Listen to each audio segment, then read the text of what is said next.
Well, I've always just found cars really intriguing. I've always been super into them from a young age and stuff. I just wanted to learn how to work on them myself and to work on them for other people, be able to make some money doing it at the same time. Nice.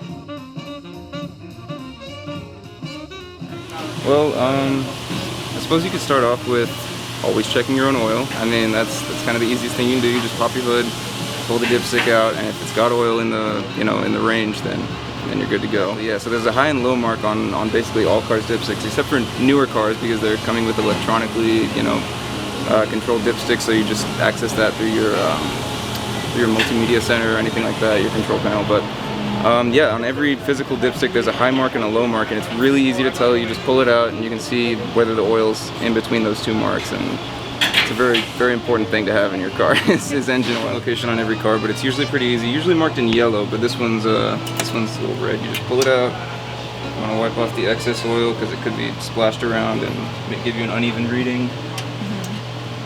Right here, this would be your low marking, so if you're anywhere below that, like in this section, sometimes it can even be off the dipstick. If it's completely dry, that's bad. You definitely want some oil in there. And then right here, you can see the full mark. So if it's anywhere in between these two marks, you're in the clear. That's good.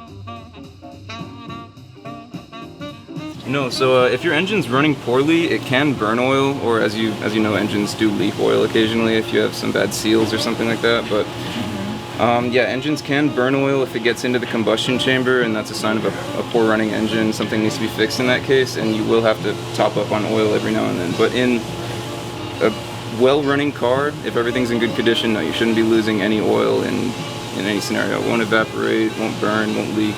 But again, that's if everything's in good shape.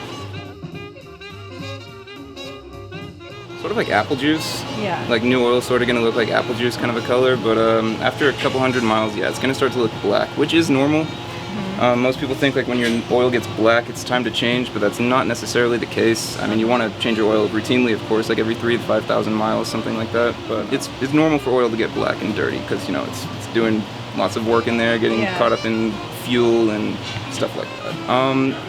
There's some colors you want to look out for, like for example, if you have a head gasket leak, which is basically a catastrophic engine failure, you're going to mix coolant with your oil, and in that case you'll see some sort of like a filmy, almost resemblant to like chocolate milk kind of looking oil. If it's like that weird, like not necessarily oily consistency, kind of feels a little bit like there's some water mixing in there.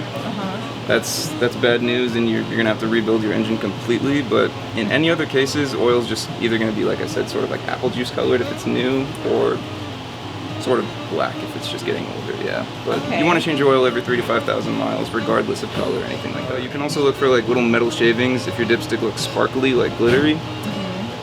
You probably got as well some catastrophic engine damage inside there when the metal shavings are being, stripped off of parts and ending up in the oil, and that's also bad news.